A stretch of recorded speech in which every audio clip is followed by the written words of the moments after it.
Mga master, ang gagawin natin ngayon ay magpapalit tayo ng left handle switch, ay right handle switch.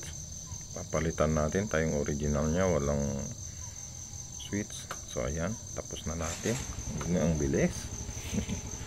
So road test na natin. Ayan, okay naman siya, may hayaan muna siya. So ito, mataas na siya. Halo, test ko na, pumasok dito ako sa Kabalikat Farm. Tingnan natin. Ayan, maganda naman ang ilaw, kahit murahin yung pambilya. So ayan, dito tayo ng testing kasi nabot tayo ng hapon, gabi na pala. So ito, okay na siya, may hayaan na, di tulad dati. Ayan o, okay naman siya. Murahin lang yung bulb nya, wala tayong pambili ng mahal. At ito ang ginawa ko kaninang umaga, nilagyan ko na ng extension na wire para hindi na ako magkakabit mamaya. Ayan, kinabit ko na. So nakabit na natin dito. So ayan, installation na tayo. Ayan, dito ko lang kinuha. Ayan o, plug and play lang yan dyan. Tapos ayan, hinanap ko yung supply dyan, tinester ko kung okay naman siya. Yan.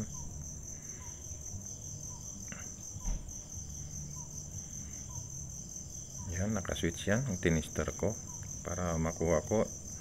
At kahit hindi naman natin kuhan, yan, binalik ko na. So yan, inilabas ko na yung blue at saka black para doon natin iduktong yung yellow red. Yung yellow red pala, yan ang supply. Yan tayo kukuha ng supply.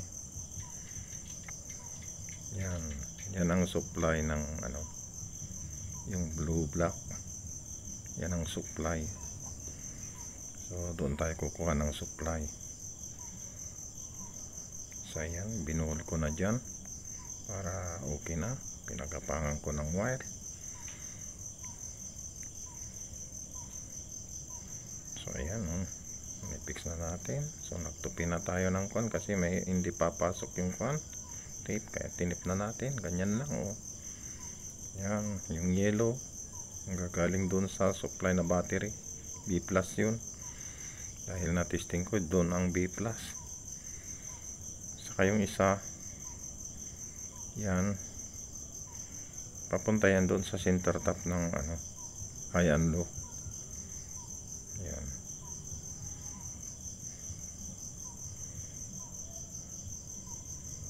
So yan, ibubuhol na natin. Yan ang center tap na pinaglagyan ko. Diyan papasok yung kuan, high and low.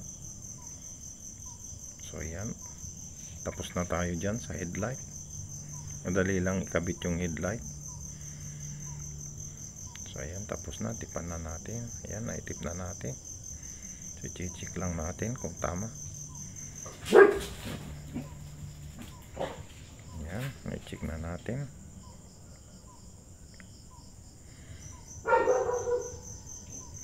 Maingay yung aso natin kasi gabi na tayo dito. Ayan. Okay na lahat.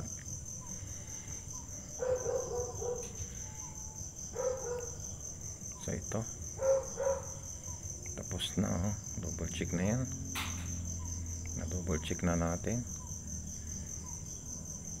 Okay na siya lahat.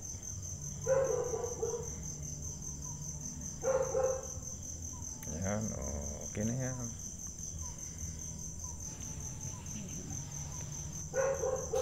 So dito na tayo sa park light, yung blue na walang stripe yan oh. Pinagapangan na natin ng wire para maganda. Yan, iayos na lang natin maigi para disente naman tignan.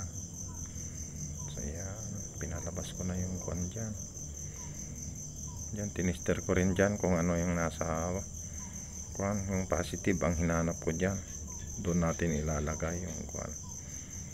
Siyempre yan, putulin natin. Diyan na lang natin ikabit yung kwan. positive. Kasi yung galing sa switch na nilagay natin, positive na yun pag naka-switch. Ayan. Tinanggal na natin yung original na positive supply niya. Ayan, pinutol lang natin. So ayan, tipan na natin.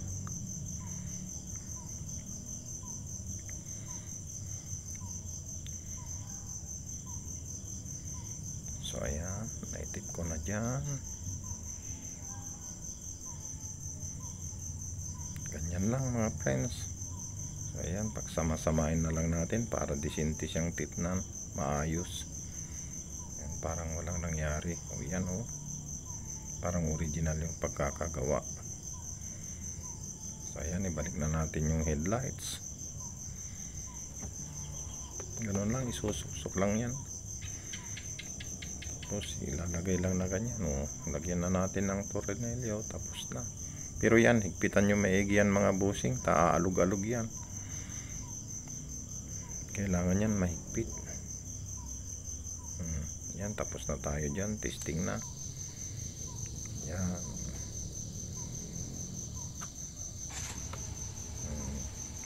Ito, testing ko na ito sa gabi. Para okay na. Pasok na.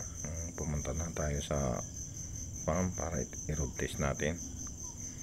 Para makita natin yung ilaw niya sa malayo. Okay naman siya. Wala namang problema. Medyo mumurahin lang yung bumbilya natin, kaya ganyan. Hindi masyadong malinaw.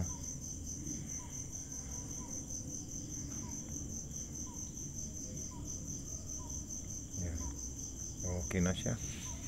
Mahal kasi yung Osram. Nakita ko sa